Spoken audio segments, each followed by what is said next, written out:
शिंदे साहेबांचं काम आहेच तेवढं चांगलं. सुरुवातीला लोकांमध्येच आम्हाला म्हणजे असं गद्दार हा शब्द ऐकायला मिळाला. मला तर लय लवकर मिळाला. फोटो बघून आहे ना, मला खूप कॉल्स आले कार्यकर्त्यांचे. मला सांगा, खरी सेना कोणाची? तुम्हाला काय वाटतं?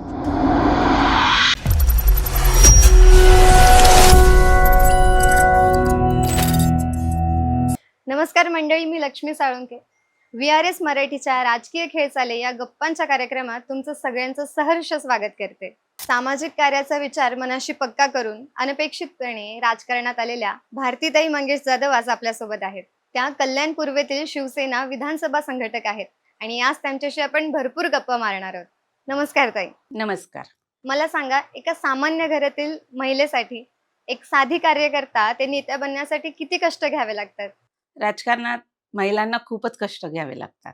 तसं बघायला गेलं ना, प्रत्येक स्त्रीला अडचण असतेच. सुरुवातीच्या घरापासून असते. घर सांभाळायचं असतं आणि राजकारणात जेव्हा ती येते त्यावेळेस सगळ्यात पहिल्यांदा तिच्या घरातून परमिशन घ्यावी लागते.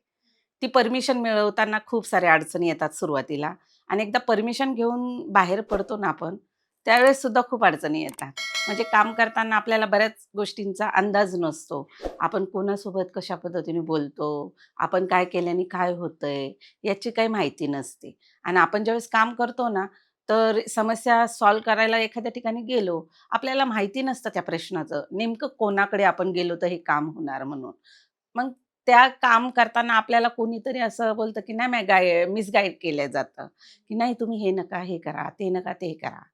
आणि ज्यावेळेस आपल्याला समज येते तोपर्यंत उशीर झालेला असतो त्या कामाला. बरोबर. पण आपल्याला सगळ्या गोष्टीतून एक अनुभव मिळतो की अडचणी ह्या आपल्या अवतीभोवती सुरुवातीपासूनच असतात. महिलांना ऑलरेडी पूर्वीपासून बघितलेलं आहे, महिलांना काही समजत नाही असं बघितलं जातं. म्हणजे महिलांना पाहिजे तेवढं कळत नाही. ऑलरेडी महिलांना कळतं, पण तुम्ही त्यांना जबाबदारी द्या ना. जबाबदारी द्या म्हणजे त्या करतील. आणि असं मी बघितलंय काम करत असताना, म्हणजे मला काही पाहिजे तेवढ्या अडचणी आल्या नाही. कारण घरातूनच सपोर्ट होता माझ्या मिस्टरांचा. त्याच्यामुळं त्यांचं वातावरण चांगलं असल्यामुळं माझे बाहेरचे कामं सोडवताना मला जास्त अडचणी निर्माण नाही झाल्या. आता माझा दुसरा प्रश्न असा आहे, तुमचा राजकीय प्रवास कसा होता? याबद्दल जाणून घ्यायला नक्कीच आवडेल. राजकारणात जर बघायला गेलं असं म्हटलं, तर माझ्या घरातून ज्यावेळेस मी राजकारणासाठी काम करायला निघाली, तर सुरुवात माझी समाजाच्या कामामधून झालेली आहे. मुळची आंबेडकर चळवळीतली मी कार्यकर्ता म्हणून. माझे घरातील सगळेच लोक आंबेडकर चळवळीचे काम करायचे आणि माझे मिस्टर म्हणजे माझे पती हे महानगरपालिकेमध्ये कामगार म्हणून काम करत होते आणि त्यांना राजकारणाची खूप आवड होती आणि ते समाजाचं ज्यावेळेस काम करून रोज यायचे, तर घरी चर्चा आमच्या दोघांच्या व्हायच्या. तर त्यांच्या त्या चर्चा ऐकून आहे ना, मला आवड निर्माण झाली. मग मी माझी इच्छा व्यक्त केली की मलाही काम करायचं आहे. तर मग त्यावेळेस ते काय बोलले की "तू करू शकतेस का?" तर मी म्हटलं, "का नाही करू शकत?" ते बोलले, "अरे सोपं नाही आहे समाजात काम करणं आणि राजकारणात काम करणं." म्हटलं, "राजकारणाचं तर मी काही बोलत नाही, पण समाजाचं मी करू शकते." तर ते बोलले, "ठीक आहे, मग तू आपल्या स्वतःच्या अशा हक्काच्या 20 महिला म्हणजे आपल्या शेजारच्या असू दे, कुठल्याही असू दे, पण तू 20 महिला अशा ज्या तू तयार कर, की त्याच्या बचत गटाचं उभारणी कर. बचत गटाच्या माध्यमातून त्या तुझ्याकडे येतील." तर मी म्हटलं, "ठीक आहे, काही हरकत नाही." मी विचारच करत होते. पण माझं लक आहे की काय काय माहिती नाही. पण मला सोसायटीमध्ये ज्यावेळेस बचत गट तयार झाला, सोसायटीच्या 19 महिला माझ्या घरी आल्या आणि सगळ्या येऊन माझ्याशी गप्पा मारायला लागल्या. मला बोलल्या, "ताई, आम्हाला ना बचत गट खोलायचा आहे आणि एकच महिला कमी पडते आणि तुम्ही याल का म्हणून त्या गटात काम करायला?" तर मी म्हटलं, "काय म्हणजे असं हे आहे ना, कालच आमच्या दोघांची चर्चा झाली आणि आज समोरून माझ्याकडे चालत महिला आल्या." आणि घरामध्ये कसं काही वातावरण नव्हतं ना, की मी 4 महिलांमध्ये जाईल आणि मी बोलेल, असं काही एवढं हे नव्हतं. फक्त फॅमिलीमध्येच मी असायचे.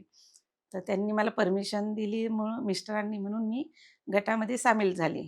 गटांचा काम करत असताना बचत गटाच्या महिलांचं काम खूप चांगल्या पद्धतीने मी सांभाळलं. त्यामुळे आमच्या गटाच्या महिलांचा सुद्धा माझ्यावर विश्वास आला मग मला ज्यावेळेस समाजात काम करण्यासाठी मिस्टरांनी म्हणे, "ठीक आहे, आता तू बचत गट खोललेस, मग एखादं मंडळ खोल." त्यांनी मला आयडिया दिली. मग मी माझ्या समाजाच्या माझ्या प्रभागामध्ये वॉर्ड क्रमांक मागील 89 आताचा तो 11 पॅनल म्हणून ओळखला जाईल इथून पुढे. तर तिथे मला वॉर्डामधून मंडळ खोलण्यासाठी मिस्टरांनी प्रोत्साहन दिलं. तर मी माझ्या समाजाचे काही अदर कास्टच्या महिला अशा एकत्र घेऊन मी त्यावेळेस नवीनच इगतपुरीला धम्मगिरी म्हणून आपलं विपश्यनाचं केंद्र उघडलं होतं आणि ते मला खूप नाव आवडत होतं. तर मी त्यानुसार मग मिस्टरांना बोलले, "मी माझ्या महिला मंडळाचं नाव धम्मगिरी महिला मंडळच ठेवते." जवळ-जवळ 50-60 महिला गोळा झाल्या आमच्या आणि आम्ही ते मंडळ उघडलं आणि पहिली जयंती केली आणि समाजातल्या लोकांना मी बोलवून ट्रॉफ्या, ते शालेय मुलांना आम्ही स्पर्धाचे कार्यक्रम राबवले. मग त्याच्यामध्ये आम्ही चित्रकलेचे, डान्सचे स्पर्धा ठेवल्या, निबंध स्पर्धा, अशी सारी कामं आम्ही तेव्हा केली. आणि राजकारणात माझी एंट्री माझं काम बघून मिस्टरांनी इच्छा दर्शवली, की "तू राजकारणात काम कर" म्हणून. मला काही तेवढी राजकारणाविषयी माहिती नव्हती. पण त्यांच्या आवडीपोटी मी तयारही झाली आणि प्रवासात राजकारणाच्या एंट्री झाली माझी. तुमचा राजकीय प्रवास ऐकून खूप छान वाटलं. आता माझा पुढचा प्रश्न असा आहे, शिंदे साहेबांच्या नेतृत्वावर विश्वास ठेवून सगळ्यात आधी तुम्ही त्यांच्यासोबत उभे होतात. तर लोकांची काय प्रतिक्रिया होती? शिंदे साहेबांच्या नेतृत्वावर विश्वास ठेवून मी ज्यावेळेस सर्वात प्रथम कल्याण पूर्वमध्ये महिला पदाधिकारी जर म्हटलं, तर फक्त मी एकमेव महिला त्यांच्या पहिल्या कॉलवर त्यांच्यासोबत हजर राहिली. कारण की कोणीच तिकडे गेले नव्हते. नगरसेवक होते, पण तळ्यात-मळ्यातच म्हणायला काही हरकत नाही. पण आले होते. नगरसेवक साहेबांच्या बोलावर तिथे उपस्थित होते आणि त्या नगरसेवकांसोबत एक महिला म्हणून मी पण म्हणजे पदाधिकारी महिला म्हणून म्हणून माझाही त्यांच्यासोबत एक चांगली एंट्री झाली. पण मला त्यांच्यावर विश्वास आहे. शिंदे साहेबांचं काम आहेच तेवढं चांगलं. तळागाळामधील त्यांची जी घरं म्हणजे राहतात ते ठाण्याला, पण कल्याणमधल्या व्यक्तीचं नावासकट तो कोणत्या एरियामध्ये, कोणत्या चाळीमध्ये राहतो, त्याचा रूम काय नंबर आहे, याची सुद्धा त्यांना तिथे माहिती असते आणि कार्यकर्त्यांची नावंसुद्धा त्यांच्या माहिती असतात. एवढंच म्हणजे बोलतात ना, आपण काल काम केलेलं आज पटकन विसरून जातो. पण माझ्या माहितीप्रमाणे साहेब नाही विसरत. कारण मी जवळ-जवळ 10 वर्ष झालं शिंदे साहेबांच्या संपर्कात आहे. तसं बघायला गेले मागील 5 सुरुवातीचा शिवसेनेमध्ये ज्यावेळेस मी आली, त्यावेळेस एवढं काही माझं त्यांच्याशी हे नव्हतं, संपर्क नव्हता. म्हणजे जे पण आमची कामं असली, की आम्ही ते एकतर लांडगे आमचे जे गोपाळ लांडगेजी साहेब आहेत, शिवसेना जिल्हा प्रमुख आहेत, त्यांच्या माध्यमातून आम्ही शिंदे साहेबांपर्यंत पोहोचायचो. आम्ही डायरेक्टली नव्हतो त्यांच्यापर्यंत कधी गेली. त्यामुळे मग माझी कामं तर होत होती, पण एवढा संपर्क नसल्यामुळे एवढं हे नव्हतं पार्टीमध्ये. पण आज मला त्यांच्यावर काम करताना फुल 100% कॉन्फिडन्स आहे आणि सुरुवातीला लोकांमध्येच आम्हाला म्हणजे असं गद्दार हा शब्द ऐकायला मिळाला. मला तर लय लवकर मिळाला. कारण मला काही आयडिया नव्हती. आम्ही ज्यावेळेस साहेबांकडे गेलो पहिल्या दिवशी आणि तिकडे गेल्याच्या नंतर आम्हाला एवढं काय म्हणजे राजकारणातला असे विषय असतात माहिती आहे, पण ते वरच्या लेव्हलचे असतात. आपले ग्राउंड नॉर्मल कार्यकर्ती म्हणून मला असं काय ऐकायला मिळेल माझ्या स्वतःसाठी एवढी काय आयडिया नव्हती मला. ज्यावेळेस मला TV9ची ती एक न्यूज आली होती आणि त्याच्यात ते नगरसेवक आणि माझा एक फोटो कॉर्नरला होता पहिल्या दिवसाचा. शिंदे साहेबांनी आम्हाला पहिल्या दिवशी बोलवलेलं त्या दिवसाचा. त्याच्यामध्ये तो फोटो बघून आहे ना, मला खूप कॉल्स आले कार्यकर्त्यांचे आणि म्हणे तुम्ही गद्दार झाले. गद्दार हा शब्द मला एकदम त्यावेळेस अवघड वाटला. कधी सवय नाही ना असे शब्द ऐकायची. पण पहिल्यांदाच ते असे शब्द ऐकल्यावर पण मिस्टरांनी मला कसं सुरुवातीलाच अगोदर म्हणजे आपल्या बोलतात ना एक असा आत्मविश्वास निर्माण करून दिला. कोणी काही बोललं ना, त्याच्याकडे लक्ष नाही द्यायचं. आपण फक्त आपला रस्ता बघायचा आणि काम करत चालायचं.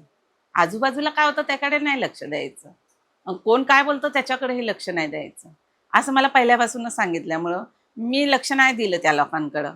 पण खूप सारे म्हणजे अशा गोष्टी बोलल्या गेले. गद्दार तर बोलल्याच्या नंतर मला कॉल्सवर पण असं बोलल्या गेलं, की 50 खोके एकदम ओके.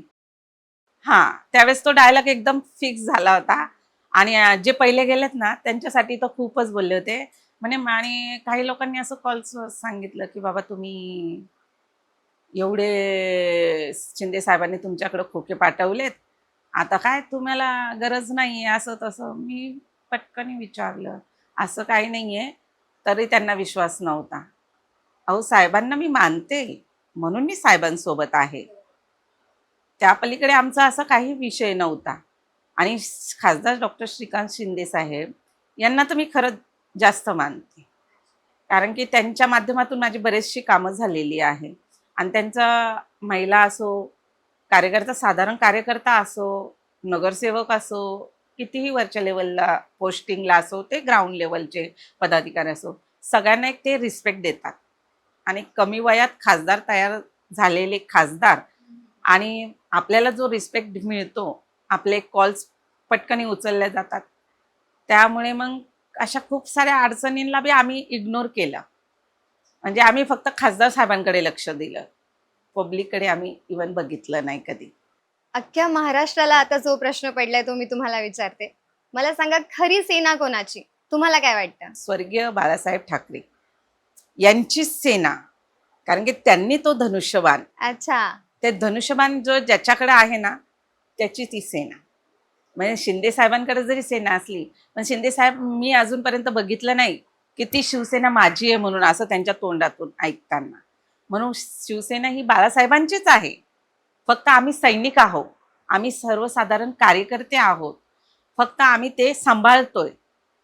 आणि शिवसेना भक्कमपणे, खंबीरपणे पक्षप्रमुख म्हणून सध्याला आपले महाराष्ट्राचे मुख्यमंत्री माजी आणि आत्ताचे ते उपमुख्यमंत्री म्हणून आणि ठाणे जिल्ह्याचे ते पालकमंत्री म्हणून जे काही सांभाळतात ना, तर मी माझ्या माहितीप्रमाणे शिवसेना ही शिंदे साहेब खूप छान पद्धतीने सांभाळतात. त्याच्यामुळे सेना ही बाळासाहेब ठाकरेंचीच. तुमच्याकडून अजून एक गोष्ट जाणून घ्यायची आम्हाला. तुम्ही डॉक्टर श्रीकांत शिंदे यांना फोन केला होता त्यांची परीक्षा घेण्यासाठी. तो काय किस्सा होता तो सांगा आम्हाला? तसं बघायला गेलं ना, त्याला परीक्षा नाही बोलत.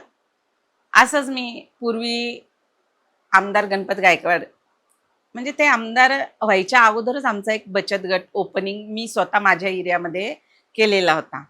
आणि इलेक्शन त्यांचं मला वाटतं काही 6-7 महिन्यांनी होतं. त्यावेळेस ते पहिल्यांदाच उभे राहिले होते आमदारकीला. आणि आम्ही त्यांच्या बचत गटाच्या माध्यमातून एरियामध्ये ती जबाबदारी मलाही मिळाली काम करण्याची, त्यांचा प्रचार करायची. आम्ही ते काम केलं. काम झालं त्यांचं ते निवडून आल्याच्या नंतर खासदारकीचं ज्यावेळेस इलेक्शन लागलं, त्यावेळेस खासदारकीच्या इलेक्शनमध्ये मी स्वतः बघितलं. खासदार साहेब म्हणजे तसं बघायला गेलं तरुण मुलगा. म्हणजे त्याला राजकारणाविषयी काही माहिती नव्हती. म्हणजे ऑलरेडी त्यांची माहिती राजकारणाची त्यांच्या घरातून आहे. म्हणजे त्यांनी लहानपणापासून वडिलांकडून ते राजकारण बघितलंय. पण जेव्हा स्वतः करायची वेळ येते ना, तेव्हा थोडासा अडचणी असतात. हे प्रत्येकाला माहीत आहे. म्हणजे ऑन टेस्ट स्वतः बोलणं, बरोबर. लोकांना फेस करणं, अशा खूप साऱ्या गोष्टी असतात. आणि त्यावेळेस खासदार साहेबांचं एक पत्रक म्हणजे एरियामध्ये वाटप झालेलं होतं. आणि त्या पत्रक असं मी बाहेरच गेली होती मीटिंगला आमदार साहेबांच्या इथे. आणि तिकडनं आल्याच्या नंतर घरी कोण नसल्यामुळे ते पत्रक आमच्या दरवाजाच्या कडेला लावलेलं होतं. मी दार उघडल्याच्या नंतर ते पत्रक घेतलं हातामध्ये, वाचलं. नंतर फॅमिली आल्याच्या नंतर असंच आमचं रात्री झोपताना अशी चर्चा दोघांची चालू झाली. म्हणजे जास्त वेळ पण नसेल झाला त्यावेळेस. काहीतरी 11, 11:30 पावणे 12 झाले होते.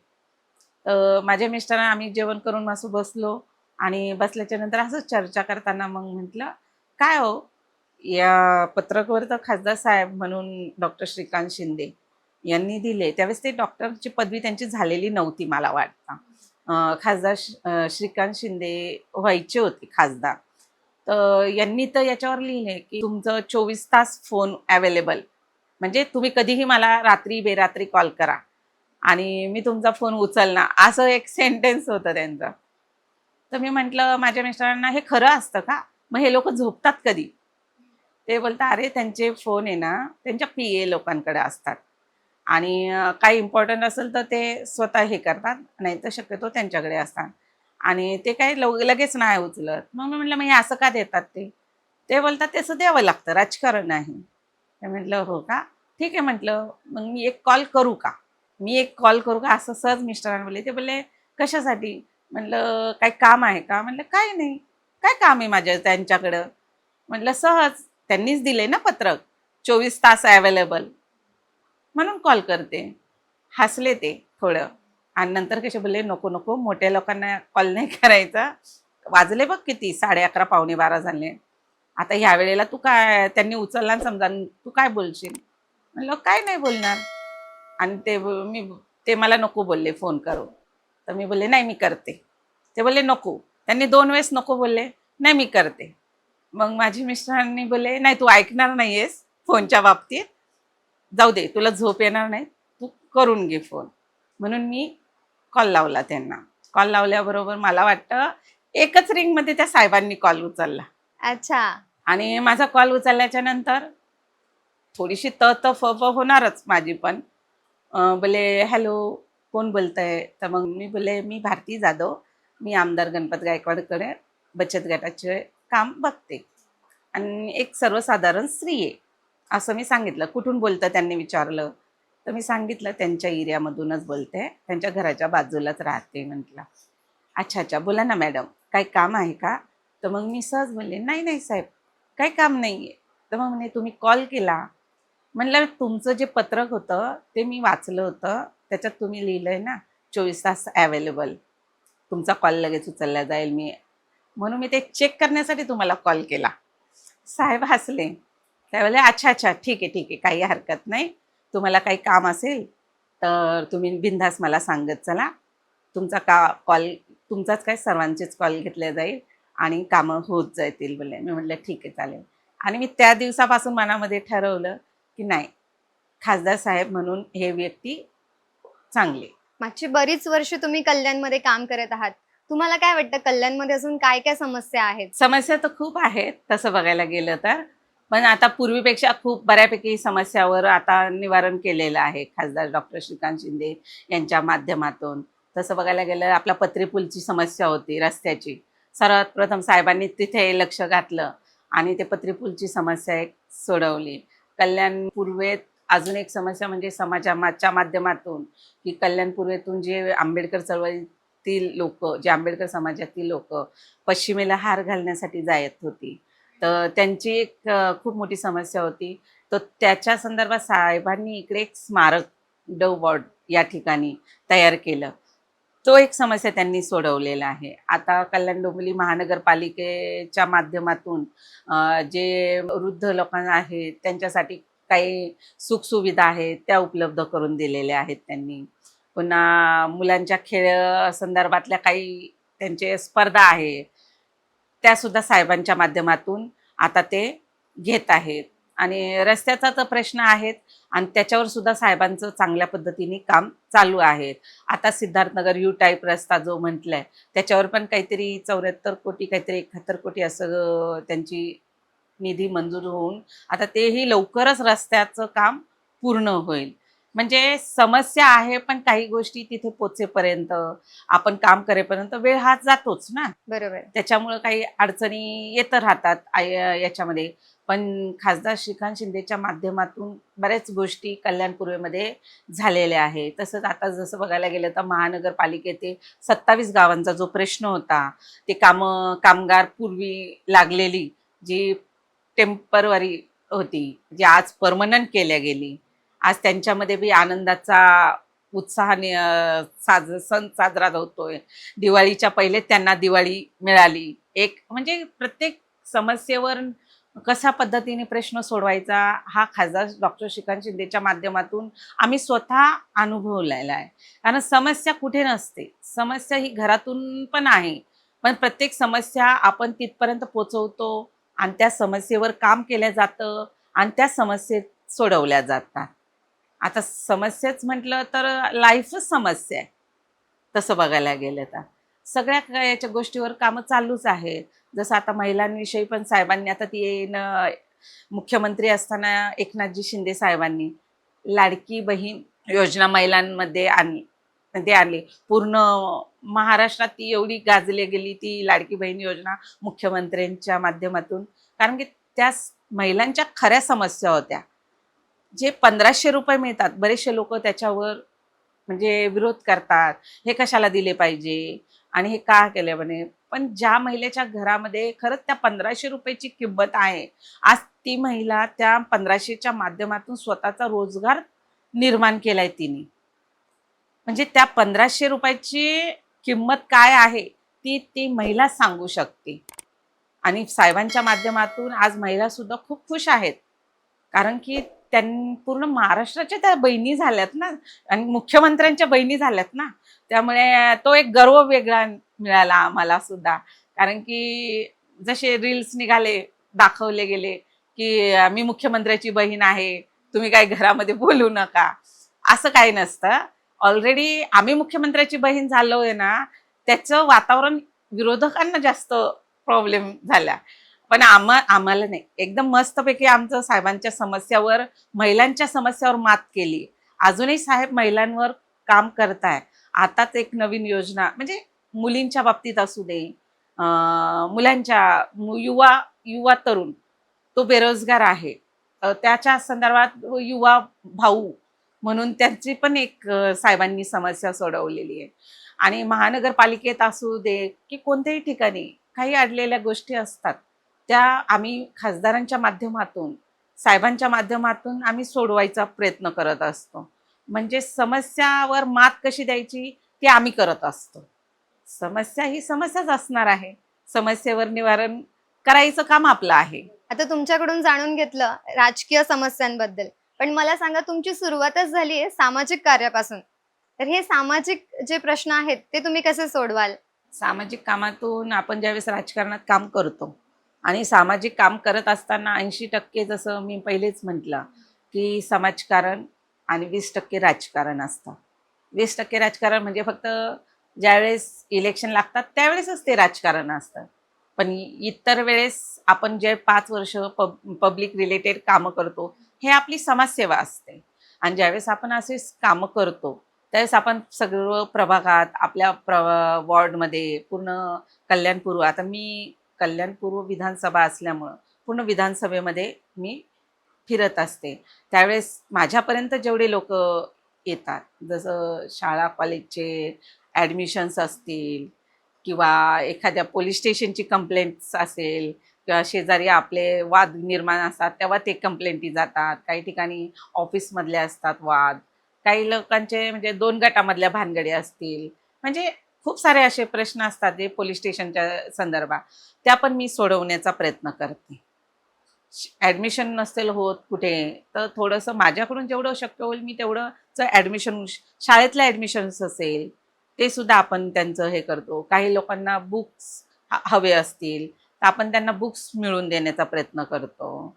आता मुलींच्या बाबतीत जर म्हटलं तर काही मुलींना वाटतं की मॅडम तुम्ही आमचं हे काम करा, की आम्हाला जर समजा गाईड करा एखाद्या शिबिराचं, की आम्हाला हे समजत नाही 10वी-12वी नंतर आम्ही काय केलं पाहिजे. त्यावेळेस आपण त्यांच्यासाठी जेव्हा आपल्याला त्या येतात सांगतात ना, ज्यावेळेस आपल्याला एकदम घरातली लेडीज असल्यासारखं, मग आपण त्यांच्यासाठी एक मार्गदर्शन शिबिर राबवतो. आणि जे घरकाम करणाऱ्या महिला असतात त्या कधी कुठे जात नाही, त्यांच्या कामातून त्यांना वेळ मिळत नाही, त्यांच्या कधी हौस नसते. मग त्यांच्यासाठी मी एक हळदी कुंकाचा एक कार्यक्रम स्पेशल घरकाम करणाऱ्या महिलांसाठी राबवत असते प्रभागामध्ये. आणि ज्येष्ठ नागरिक असो, सर्वसामान्य म्हणजे नॉर्मल सगळ्यांसाठीच मी चष्म्यांचं सुद्धा शिबिर राबवलेलं आहे. म्हणजे वॉर्डामध्ये त्याच्यातही मला चांगल्या पद्धतीने प्रतिसाद मिळाला. म्हणजे लोकांनीच मला सांगितलं होतं, मॅडम तुम्ही हे शिबिर राबवा आणि आम्हाला तिथं संधी द्या म्हणून. मग मी जेवढ्या समस्या पब्लिकच्या रिलेटेड असतात त्या माझ्यापर्यंत पोहोचतात, मी त्या सोडवण्याचा प्रयत्न करत असते. आणि माझ्याकडून जर काही समस्येवर जर समजा नाही झालं माझ्याकडनं प्रयत्न करून, तर मग मला आधार घ्यावा लागतो. आमचे जिल्हा प्रमुख जे गोपालजी लांडगे साहेब आहेत किंवा आमचे खासदार डॉक्टर श्रीकांत शिंदे आहेत, आपले महाराष्ट्राचे उपमुख्यमंत्री एकनाथजी शिंदे साहेब आहे, यांच्या माध्यमातून मी ते प्रश्न सोडवत असते. पण एवढंच की त्या समस्या तिथपर्यंत न्यायचं काम मी नक्कीच करते. कोणाच्या अपेक्षा असतात की आमचं हे समाज भवन झालं पाहिजे, तर मॅडम आम्हाला तुमच्या साहेबांकडे थोडंसं हे काम मिळून दिलं तर बरं होईल, असं एक आपल्याकडे त्यांचं हे असतं. तर आपण फक्त त्यांना तिथपर्यंत पोचवायचं काम करतो. म्हणजे प्रत्येकाचे प्रॉब्लेम्स कशा पद्धतीने माझ्याकडनं सॉल्व्ह होतील, मी त्याच्यात प्रयत्न करत असते. आपल्या वॉर्डमधील अनेक लोकांशी आम्ही चर्चा केली. त्या सगळ्यांचं एकच म्हणणं आहे, भारतीताई यांनी उभं राहावं आणि आम्ही सगळे त्यांच्या सोबत आहोत. कारण त्या एकमेव अशा व्यक्ती आहेत, ज्यांना आमच्या समस्या माहिती आहेत आणि फक्त त्याच आमच्या समस्या सोडवू शकतात. इतकी लोकं जेव्हा आपल्यासोबत आहेत, तेव्हा नक्कीच जबाबदारी वाटते. यावर तुमचं काय म्हणणं आहे मला सांगा? तसं बघायला गेलं ना, लोकांचं जे मत आहे माझ्याबद्दलचं, कारण की ते मत तयार होताना आपण सुरुवातीला त्यांची कामं केलेली असतात. कुठलीही व्यक्ती आपल्या पाठीमागे अशीच येत नसते. ज्यावेळेस आपण एखाद्याची समस्या सोडवतो, तेव्हाच ती व्यक्ती आपल्या पाठीमागे येते ना. आता प्रभागामध्ये काही अडचणी असतात, कचरा असतो, गटार नाले साफ नसतात. त्यावेळेस पावसाळ्यामध्ये गटारी भरतात, पाणी कोणाच्या तरी घरात घुसतं, त्यावेळेस आपल्याला कॉल येतात. ज्यावेळेस कोणी कॉल नाही उचलले का मग भारतीताईंना कॉल करणार. मग भारतीताईंना कॉल केला म्हणजे भारतीताई आमचं काम करून देणार. भारतीताई स्वतः अवेलेबल नाही झाली, तरी भारतीताई कोणाला पाठवून म्हणा किंवा स्वतः उभं राहून म्हणा ते काम करून घेते. मग आता प्रभागामध्ये लाईट गेल्यात समजा पायवॉट रस्त्यामधल्या, त्या कधी-कधी बंद असतात. अचानक बंद होतात. 2-2 दिवस नसतात. डॉग वगैरे इकडे-तिकडे मरून पडतात. त्यावेळेस पण महिला आम्हाला सांगायला येतात. हसायला येतं. हे म्हणतात, "ते तर आपण स्वतः एक नागरिक म्हणून करू शकतो ना." पण तरीसुद्धा लोकांचा एक "मॅडम असं-असं आमचं काम आहे. इथं हे झालंय. तुम्ही या ना, हे करा ना." मग आपण महानगरपालिकेमध्ये एक कॉल करून त्यांना तिथून माणसं अवेलेबल करून त्यांची ती समस्या सोडवतो. मग ज्यावेळेस आपण अशी कामं करत राहतो ना, मग त्यावेळेस त्यांना तो विश्वास येतो, की आपण त्यांच्यासाठी काहीतरी करू शकतो. ज्यावेळेस आपण कामं केले म्हणून तो विश्वास आला ना त्यांना. का मी त्यांना सांगितलं म्हणून ते बोलतायत, असं तर नाहीये ना. मग ज्यावेळेस आपण खासदारांच्या माध्यमातून कामं मी ज्यावेळेस करते त्यांचं, त्यावेळेस त्यांना असं माहिती आहे, की नाही मॅडम आमच्या काही समस्या असेल तर सरळ खासदार साहेबांकडून करून घेतात. मग ज्यावेळेस त्यांना एक आपल्यावर विश्वास असतो, तो विश्वास आपल्याला तोडायचा नसतो.